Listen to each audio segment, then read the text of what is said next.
Hi, let us have a quick understanding on NoSQL databases. Before getting into NoSQL database, we need to go back into the history on storage about DBMS and RDBMS. Initially, we used to store the data as DBMS, that is Database Management System, where all data would get stored as files. And later, the requirement got evolved where I need to store the related data in the tabular form. And that's where the RDBMS came into picture, and RDBMS comes with few of the inbuilt features like ACID property, that is atomicity, consistency, isolation, and durability. In short, it can manage transactions. Let me give a small example on what is a transaction. Let's say you're going to withdraw money from the ATM and you're making the entry on the PIN and the amount. The machine will make a request to the server and say this particular person is looking for this much amount. It will check the balance, and if it is allowed and if all the authentication detail, if they are correct and if there are enough balance available, the money will get dispensed. And then the data will get updated saying this much amount have been withdrawn by this particular person. A transaction have happened and it will commit that specific transaction. In the whole process, if anything goes wrong, say just before the money is getting dispensed, the machine stopped working or the network connection with the server got dropped, what the server will do, it will not commit any transaction, it will roll back all the changes that it did earlier. In short, we can call it as do everything or do nothing. There will not be any half updated data within the database. And that's a very major feature available within the RDBMS, and it's going to support the accuracy, completeness, and data integrity within the system. Later, the requirement for storing huge amount of data got evolved. Whenever I want to increase the volume, I need to store the data in distributed fashion. I cannot store the data or I cannot scale RDBMS horizontally. In the sense, I cannot add 100 machines or 1000 machines and make it to work in parallel to serve the database. Why it is not possible? For that we need to have some understanding on CAP theorem. CAP theorem, the word got evolved from the first letter of these three words, that is consistency, availability, and partition tolerance. What that means is CAP theorem, it is applicable for all the databases available in the world where at any point of time any database can support only two of these three conditions, that is either consistency and availability or consistency and partition tolerance or availability and partition tolerance. What that means is partition tolerance is the property of the database existing in a distributed fashion. And RDBMS doesn't support partition tolerance. The reason because it will satisfy both consistency and availability. It will make sure the data is always available as well as the data is consistent. What is the difference between this consistency and availability? Let's have a small example. Let's assume the data is distributed between two different geographical locations.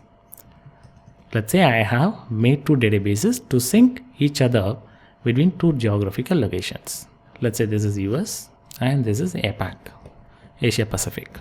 And this particular database, shared database, it is going to serve an application, let's assume a social media application. And the users across the globe can post their status, and the status can be viewed by n number of people across the globe. Let's assume a user 1 being in US region is updating the data. And eventually the data will get synced across the systems. Let's assume the user 1 made a status as good. Eventually the data will be synced between both the data storage. The status good will be available in both the systems. Now, n number of users, let's assume they are going to read the status. So users from different geographical location, they will be reading the data. Now comes the interesting part where the user 1 is updating the status from good to very good. It's going to take few seconds or few milliseconds to sync the data between these two geographical locations. Eventually, it will get synced. That's why this model is called eventual consistency model. The data will become consistent eventually, but there's going to be a small lag just before the data going to get synced, and in that particular duration, whatever the duration, if the users say the user from US region is reading the data and the user from APAC region reading the data, they will be getting inconsistent data, because the user in US will be getting the status as very good and the user in APAC region will be getting a status as good. The reason because the data is distributed and I am looking for availability of the data. The data will be always available, so I need to compromise on consistency. Now let's take the same scenario. In case if I want to maintain the consistency, then I have to sacrifice on the availability. So what I will be doing, whenever the user is going to change the status, I will be establishing a lock so that any user who wants to read the data, they will be made to wait till the data gets consistent. So till the data gets consistent, the lock will be protecting the users from reading the data. So the availability of the data is being questioned over here.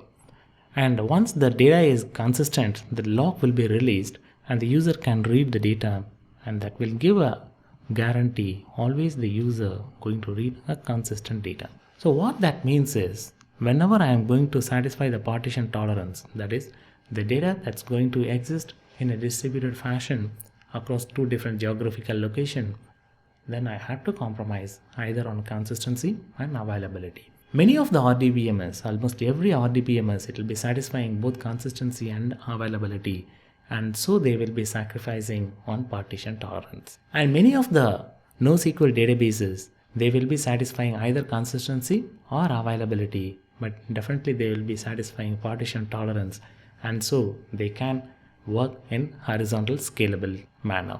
And that's going to put in another dimension where NoSQL databases can be of different types. Now there may be a huge question, is the NoSQL database going to supersede or going to overrule the RDBMS? The answer is no. The NoSQL databases and RDBMS will coexist. It is not a competitor, it's going to coexist. Wherever I need horizontal scalability, I will be going for NoSQL databases. NoSQL databases can broadly categorized into columnar database, document database, key value database, and graph database. In the future session, we will see in detail about what are all these databases, what are all their advantage, in which use case or in which scenario to use this specific database. So in a summary, we have seen when the NoSQL databases will be coming into picture, and what are the different types of NoSQL databases, as well as the importance of CAP theorem within the data storage world. And finally, when I say NoSQL, it is not about no or yes SQL. NoSQL means not only SQL databases.